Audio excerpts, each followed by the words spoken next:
Senta msewanda jakwebaza aganti webale abajamuwa kumwagana kumusabira kalulu bajamuwa rubaga north bantu bampuliriza mama we yasimo kamala olwaliro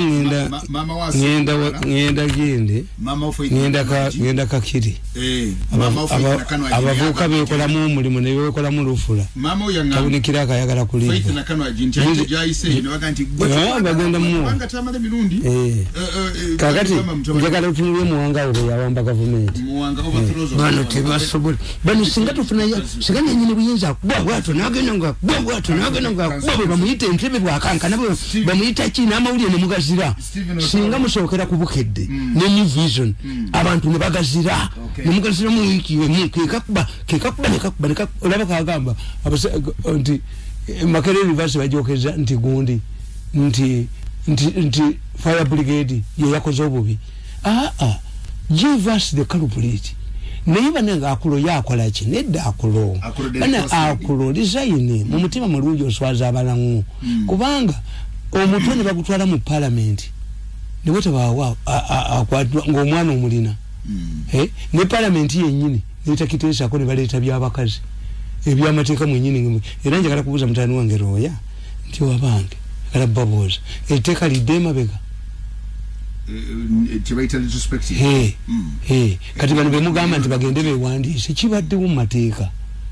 nti erinnya lyo bwe yagala likyuke you go to the commission of oath no ikola ekirayiro kati kiretese etteeka kyababwe babakwatiddeyo abakazi nedda tumira kwa Honorable Sulaiman Madada namusanze guru nanga nti omukubu navo munda bino Honorable Madada ndi mumwali temanyi nti mu ministry muli mu sente kakati olagadde kibamwagala wali kibayita mama awards bagenda kubayo billioni 2 atera gaddi agenda ati ya anti mu byemizanyo bino abayimbi niko ko gombye bwe kati ko gombye muntu ko kali bili nganye yalemala bwe kati bali ne kweswe abali mu center abazibe nyinyi buyinza ye kukumi agenda mutwali nyinyi buyinza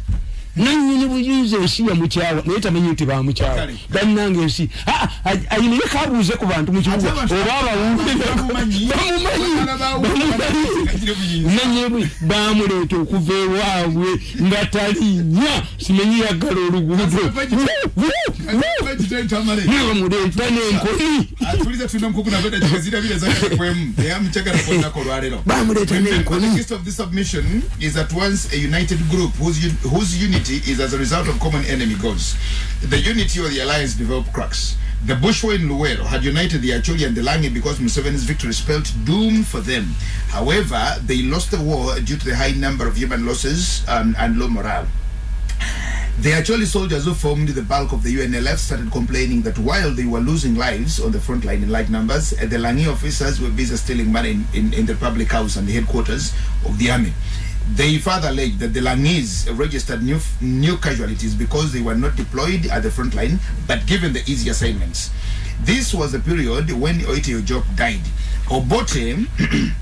Obote found himself in an awkward situation. He could not trust the army he could not entrust the army to the Acholi when the same group was disgruntled. The Acholi, on the other hand, wanted one of their own, especially Basil Olaro Okello, to succeed Oito Ojok as Army Chief of Staff. In my opinion, they actually were not fair because because Okello Lutua was already the Army commander. The Chief of Staff could not be an Acholi. However, since they did not trust any other officer outside their two tribes, they could not solve this problem. There were possible replacements like Major Kayongo and Chiyengo Major Chiyengo, Namiti and others outside the Acholi Lango region. Obote finally appointed Brigadier Smith upon Achak, a fellow Langi, despite his record of indiscipline. He had no respect for the Okellos who were senior in rank above him. Furthermore, Achak, who was a heavy drinker, who always carried a large container of liralira in his escort vehicle. He also did not take part in the Liberation War. He joined the Liberators in 1978 after completing a training course in the rank in army tank operation in Greece. However, Obote plotted to isolate Mwanga and two Okello's when he appointed Opona Chak Eferolangi as Army Chief of Staff. Secondly, with the help of the British Army, teams of trainers from Tanzania and North Korean commandos, Obote trained over 20,000 troops and equipped them with Korean-made arms, including the famous Katusha.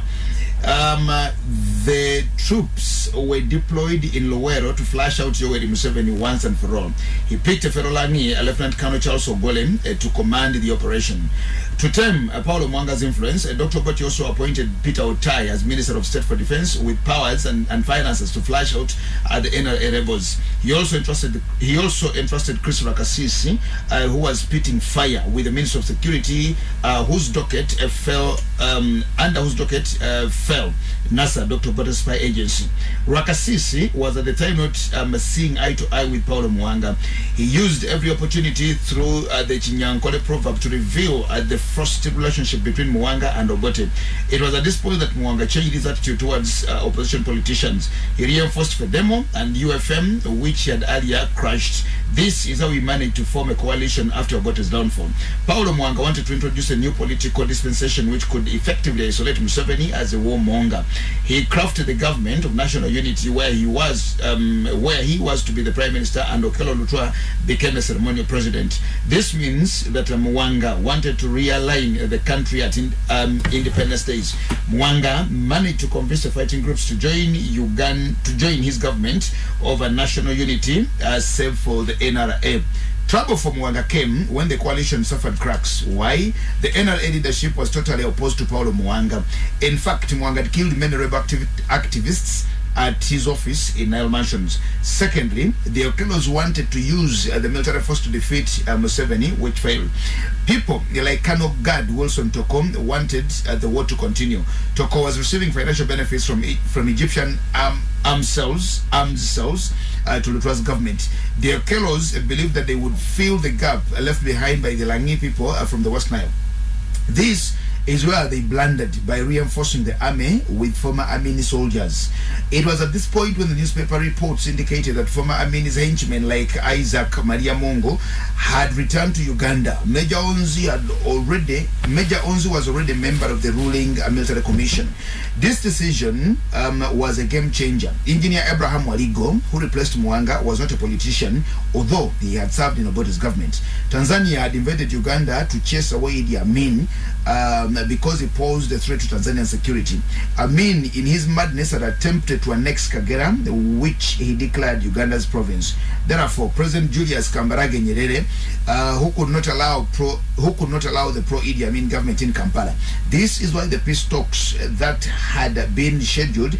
to be held in Dar es Salaam shifted to Nairobi. President Nyerere could not associate with a government dominated by the Idi Amin remnants.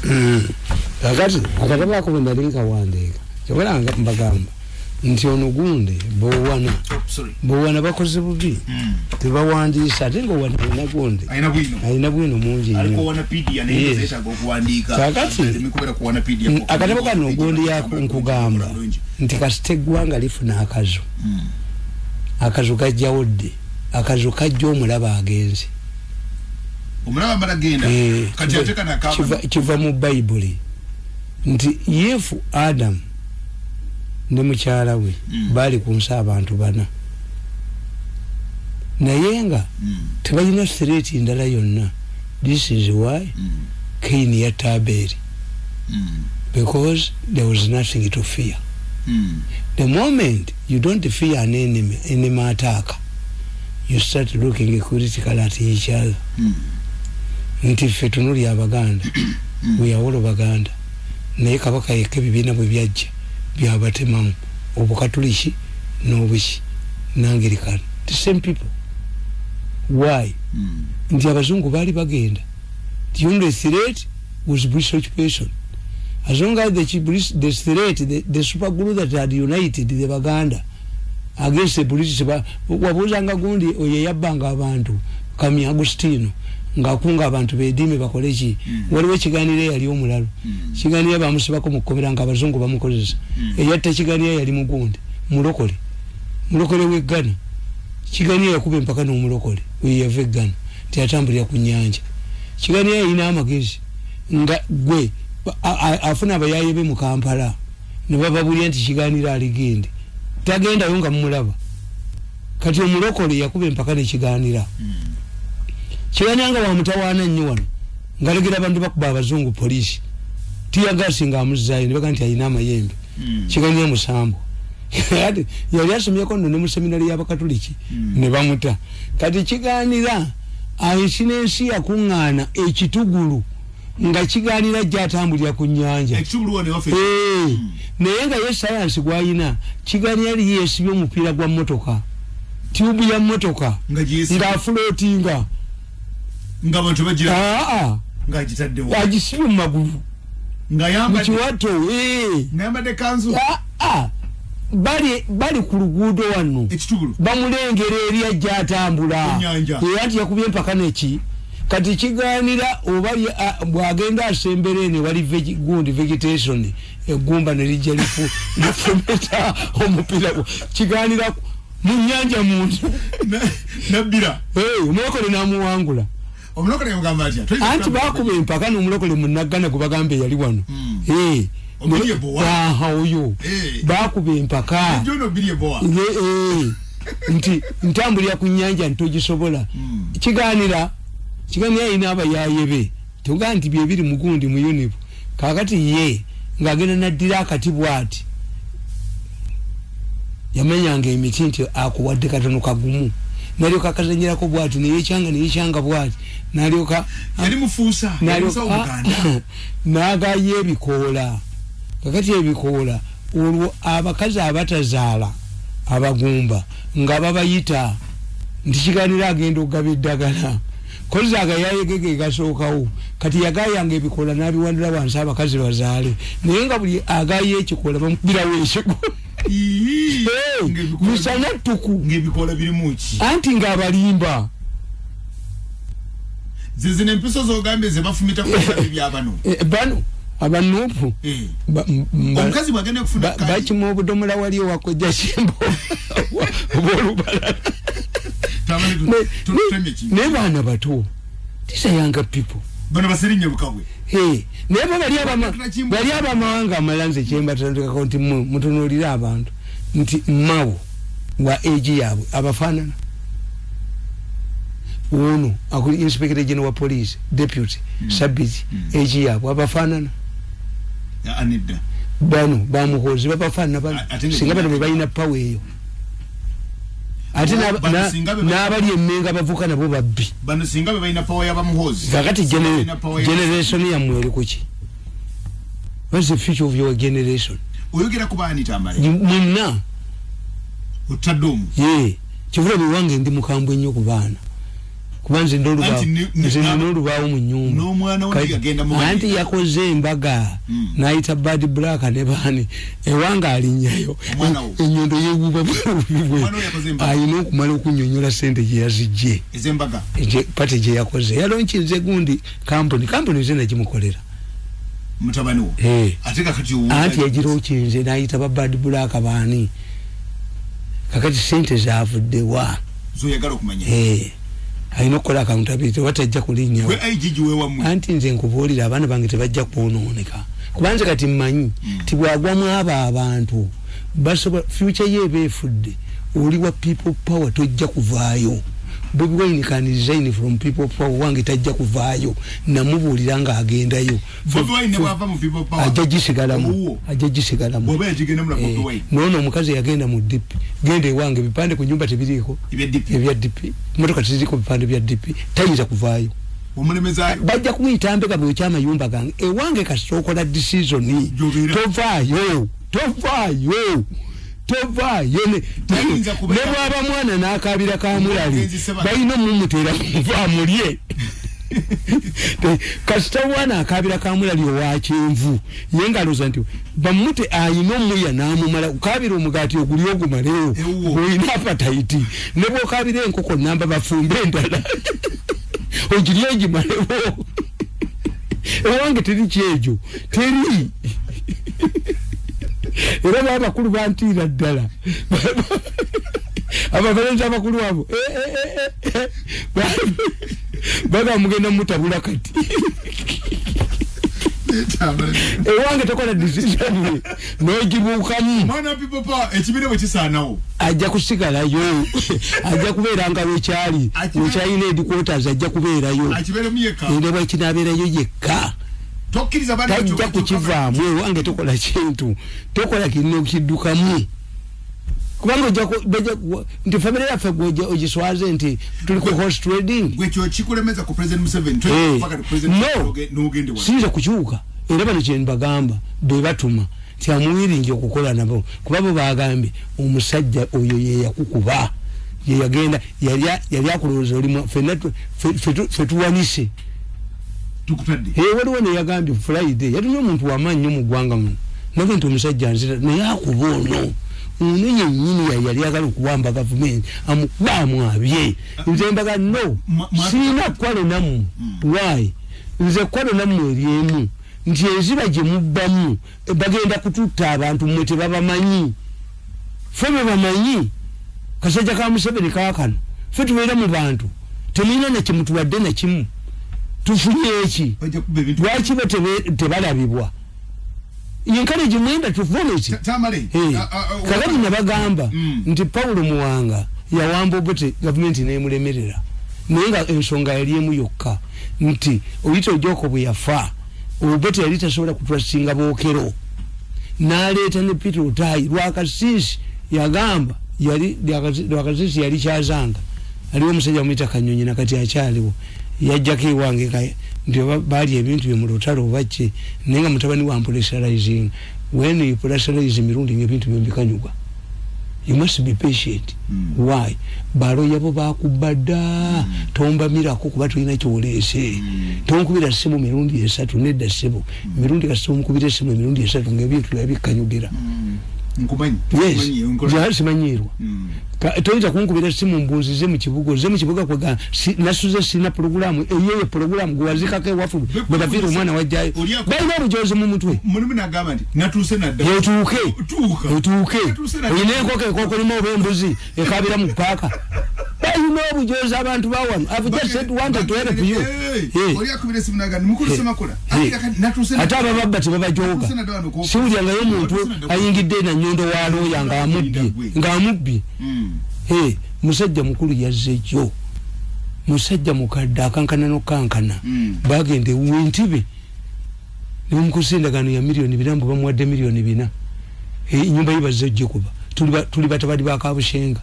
omanyeza ababbi basooka ne bakola ki ne baneereegamu oyo omwana oyo mvuka nagenza omukubira ng'essimu ye yonna n'abadde ne bayogera nabo ne audio nga bonna mbalina agenza omusajja mukadde bamusayiningiza endagaano mbu mutabani we mbu yabaguze egundi ye amakage milioni 4 biliwa nanyedde enjaga bamulaba bugenzo gi kasajja bwe nze na video tewali kakati abo bonna abamubbiramu oye abatwala omutwe ku parliament bonna mbamanyi abatwala omutwe lwaki ye eyali akulira security kwolo teyaliiwo eyali erukungiri akulira security mu parliament yali erukungiri esimu erabikira Masaka yali erukungiri akulira security yali talina kuno ate yali luddawo nti yagenze kubika bijja abakiga babika ebijja omuyita muganda mutuleke kakati mu kifo ekyokunyigiriza akulaaveewo muvuma Museveni. That's your problem. Where do you find the side director and not solo? Abataka wesi. No, nze singana ali mu family ya Kawesi nali wabi mukoti. Nobody an injunction. Nobody should talk about Kawesi again. How many people killed Kawesi? Ba mutte Mirundi emeka. Yafagumu. Naye kakati ne baletono. No. Yes. Kakati feche twesimidde. Nabagamba ntekasamu bababiri mu kisenge. Nowulira omukko mubi. Tobuuza agufuuye oba sigufuuye. Kimulekere ekintu ekimuwunyire gufuluma. Kakati bano bakuba buli muntu yenna paka le bakubye ne mwenda. Abantu bano nabagamba nti seba abasajja lwali tetubamanyi. Naye abasajja babi abasajja bajoozi beerowoozaako bokka kakati ate ne bajja balumba Museveni nti toyinza kubba ssente za gundi za covid tuyinza kuddya mmere buwunga twasanga aponye ng'obunga babutaddemu ettaka n'ebijanjaalo nga babukola si beewala siba Bobi Wine kibula nawandika mu katabo kange kali nti State House cars omulabe abera president ategeera mulabe we neyona abategedde kati baayita namuyita nanyine buyenza jangu n'abantu jangu okoleki wabba kino abira Bobi Wine wa Nupu. Okay, Tamale bana abafere Professor wa Nupu chairman omumanyi yesimbyewo ali ku kadi ya Nupu. Chairman tumumanyi. Chairman mumanyi. Chairman wa abafere. Mumanyi yagala muogere sije mu. Hatu muogere akutuko. Na hii yaguba. Mumanyi. Yagamba nti nze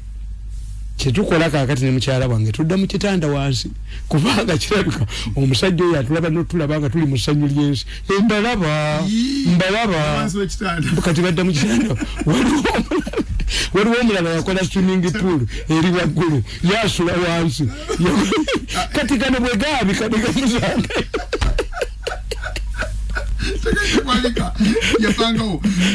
sabagala sengendo yakomye mu kalulu kali yakavaamu bwe bamaze kwa irinya kadi Latifu na nyuma yetegedde sebaga mbabuuliza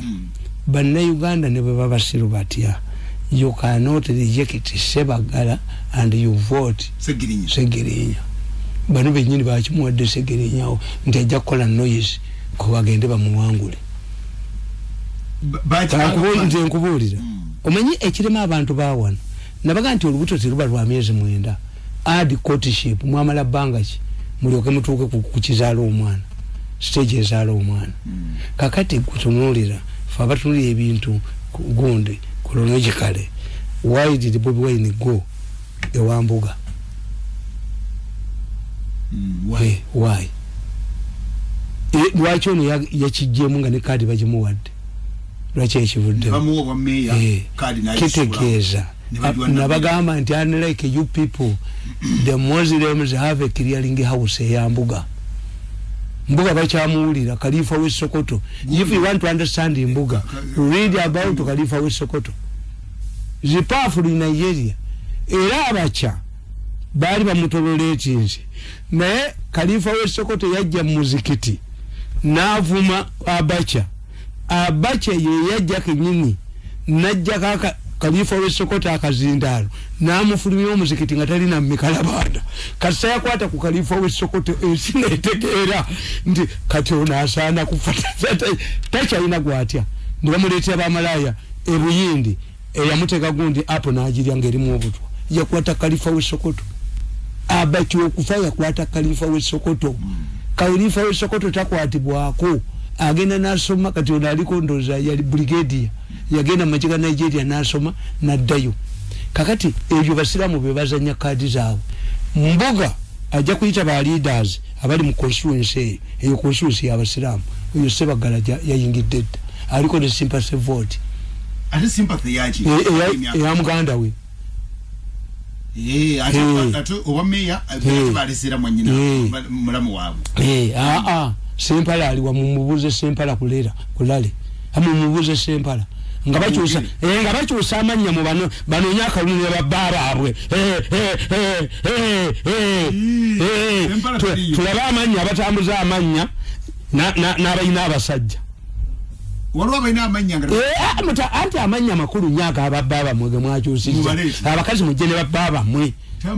abakazi mujene baba tolaba saakubuli omusajja w'amaanyi ennyo naye omumanyi yasomera mu kasomero kafu kakati yagenda okulya nga ab'ekitovu abasentene zikitovu bayita olukuŋŋaana lwabwe anti kakati bali ne bategeera naye oyo yaliko wano alimba teyaliko wano kakati kati muswazi bagamba bannange mutwale abawala kakati tebatukkirizanga kugenda mu ddoomu naye bane kakati buli omu atwale mukazi we mu ddoomu anti tukuze mweyasulanga omusajja teyasigalawo ne mukazi we nga ddoomu gyasulanga mwagimanyi waliwo neyalimbanga nti muganda bazanya emipiira gyekikati waibwe ekyange tekinnasanya byamala kugwayo nebategeera nti babyeteekamu yogera bajjajja abo bana lwaki mbogera lwaki njogera bana John Gatini baga tumumanyi yakola preaching press kati jajja wa kumenya omwogere yakola mindi yakola kamasu kiche yakola kwa singaina yeye orubugo kuba singaina kye yakola singaina kye yakola singa bakyamujjukira nereka kunambu yogera bajjajja abo bana muri ne yakola akamasu wali yakola ekikwasa obolukato kubanga kasokole ekintu ensesigala ekola ki bagati ndi bagati tubamanyi who invented a printing press John Gatini Baga who invented a radio Makoni kakani Makoni bazukulu betago Makoni betago okwogera kubanga byekola bibiri Toyota nanyini Toyota kati family ye ndiyogera bajjajjabo nsi ye muogerera toyinza kunjokoza bajjajjabo bana tosobola obajjajja ngete yakola musubawa nibata muwandika mu bitabo ngatako teyakola kikwanso ngati yakola kamasu bakola bibatawandika ye kaka tumunte kamuturwa mpaka bwendyagala limujukira ngana abajulize tubajukira ana owekyase kye 12 akuba ine kye yakolawo mu Bible mwebali abayina bye bakolawo kakati gwe mukiseera ekyo bwe tebakuwandika kukusengo bakunsisira tuleke gundi niba bibaga njogera bajjajjabo bano ngajogera bacho okay Chelsea alikamuli akutumida kwebazize emirimu awebale Lawrence Semakula owotero oyo manyi mulungi aganti Museveni cleared medical bills for that professor as hired the legal team for Mukula so how does Museveni distance himself from mafia anti nedda yechaliko anti yetokitege muyambe Semakula nti Mukula yali chairman wa Gundi wa NRM he was in danger Museveni did not direct the courts to release Mukula era ne yawuleza Mukula uyu mpanga wenale bobali basende olobalo yavenali muteva jack kati bali runo wali sente bali runo kubanga buli wamuwo nabe bali awo buli wamuwo nabe bali awo buli wamuwo bali awo kakati this is different Lawrence. Okay. The president only paid legal bills for this man. He did not direct the courts to release him. Museveni has never directed the courts. President Museveni yasonyiwa omuntu omu Gundi ani kojawa ngebiri maso. But the president can pardon you not to serve a sentence. Biri maso ya musonyiwa. Echacho kusonyiwa. Naye biri maso ya chizuru luvanyuma nga byali bya fitina. It was a battle at the secretary why if you embezzle state Gundi party money ngati bagala kubonereza it can be disciplinary bali okutwala disciplinary measures ne Gundi yabalopa wakapabula yali agala okukola ekibiina ky'obufuzi nga yekwese n'ebidande ono mwana n'abalope wa president Bati. Hari etoke cha kujukiza mwano naganti webali nyumukulu Tamale nkuuliriza the vote was between the late Nanyumba who was more senior to Smith in all. And my argument was nti ekizibu kyabwe bali tebatrustinga Kabila ndala because Obote was correct. Obote yali yategeera ni yatoyito joko ngaba kyoli abalangu abacholi bagamba fetufa ku lutalo Obote yagenda acholi namuyimbire nyimba z'olutalo. Somebody brought a motion in the parliament abacholi nti bave muki mu maje menye abajaba amaje mu Gundi nga muwanga abakozesa kati Obote yategeera sijja kwata kumuwanga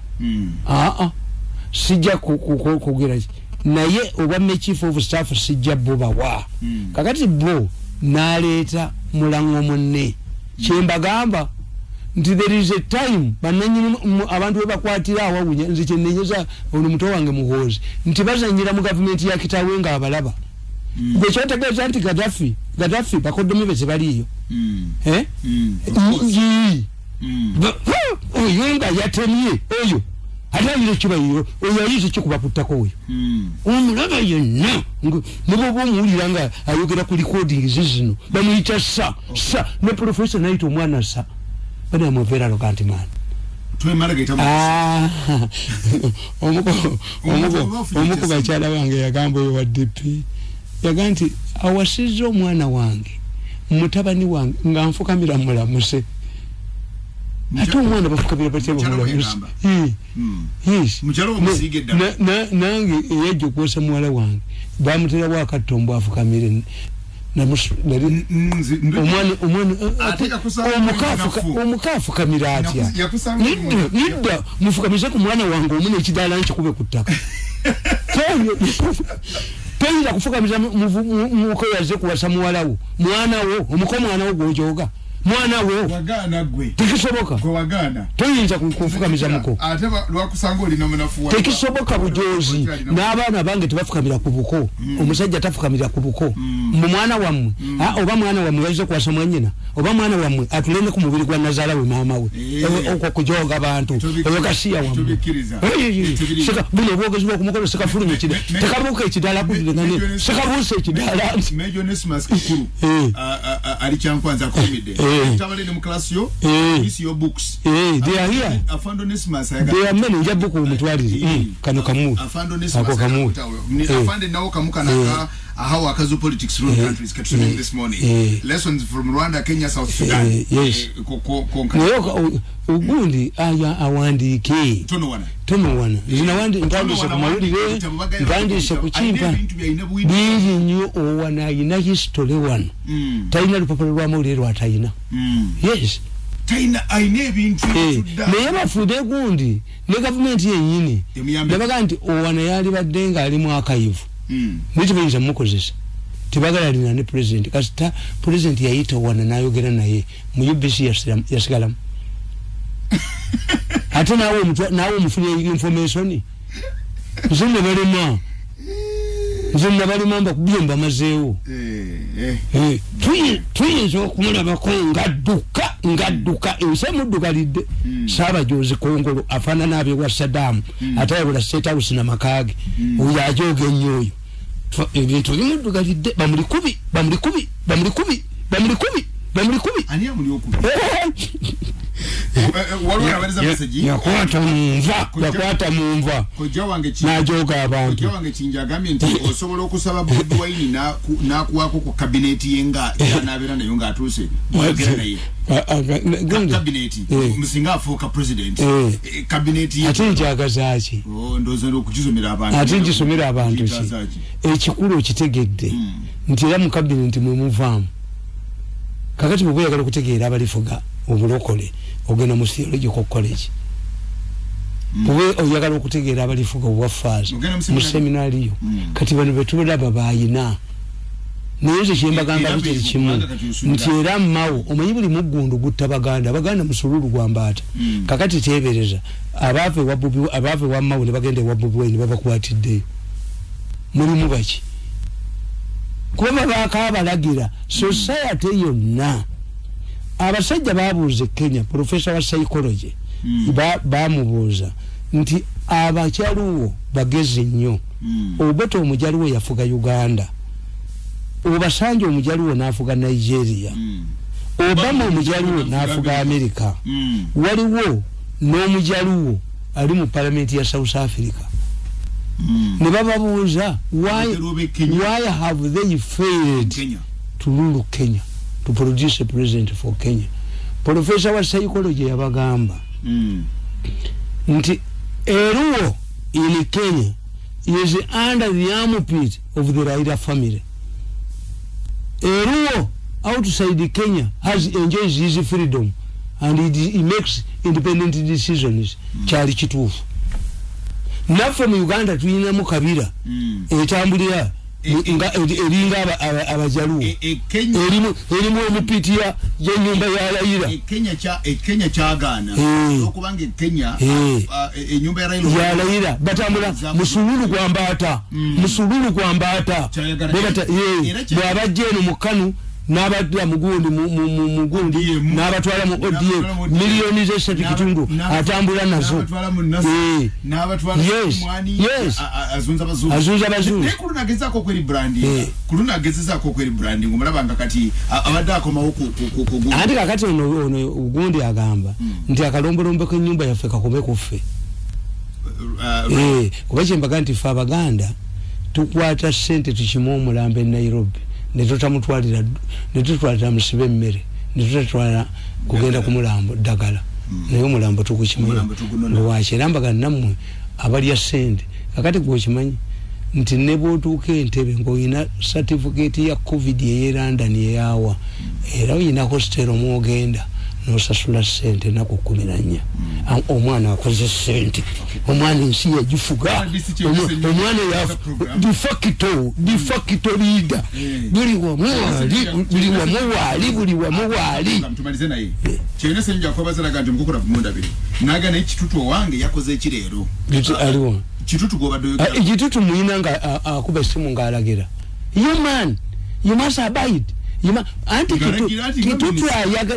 kitutu ayagala 400 million zino anti bamutisa tojjukira luli nti bamuyitanga bali ku Emini Pasha n'atalinnyayo nga ne Museveni amuwookinga kakati n'abakubira essimu nti tusengane mu State House basengane mu State House afuta cabinet yayitira mu Toyi n'adduka kati ne chairman naga tumusimbeko omuntu kidudu n'aduduma ate buli wagenda wa president aduduma obamuze gwa bakazi bagisu neyekanga aduduma neyekanga n'aduduma gidudu ali n'abo kadi yamaze n'abakiriza bamugamba musimbako omuntu mukukubire katambi kadi nagonda yagonze era sente bagamba $400 million bwe baba tebabbiyeko tezijja kujja ate kati zina jaddi ayagala Museveni yinsisi ziyite muleya ewali Lutwama baali batuteyo oyo gundi Mutiibwa bamubbiremu n'ababuuza akawala kano muleese kaaki ono obaala gidudu nja kuleeta omuzindaalo mu constituency nedda nina kumulumbayo kasita tata ssente z'amasannyalaze negundi oyo Bahati negundi ne Kasayija ge baziremesezza president negotiated tebaagala zijje kubeera muleya bagamba kati bwe zibeera muleya tuyite mu makampuni gaffe Museveni n'akapulakisinga n'akagobamu nga baagala okuleeta mbubasuulewo emiti okulonda ku gwe emiti bagijjewo abantu abasatu be balemeseza miliyoni 4 ebya dola beegaane kubanga ye Kasayija okulinnya e Washington oba Bahati mbabuuliridde wano tuwaiza gendayo yetegekere kati okulya aba minister abo abali wanted abana abatwala organize kati batandika okulya ku makuloni bemanyiza amakuloni bemanyiza emmere y'abazungu bajja kufiira mu bikombe by'abazungu bajja bakwati tojja kulya ngo mwana ganti tojja kulya mwana gati jajja aliwa jajja abajungu bamututte jajja abajungu bamututte jajja abajungu bamututte jajja abajungu bamututte obujaddadi jajja abajungu bamututte mwemanyize ku makuloni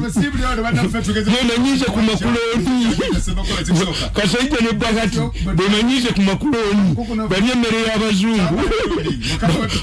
bawasaba wala abazungu babayigirize by'abazungu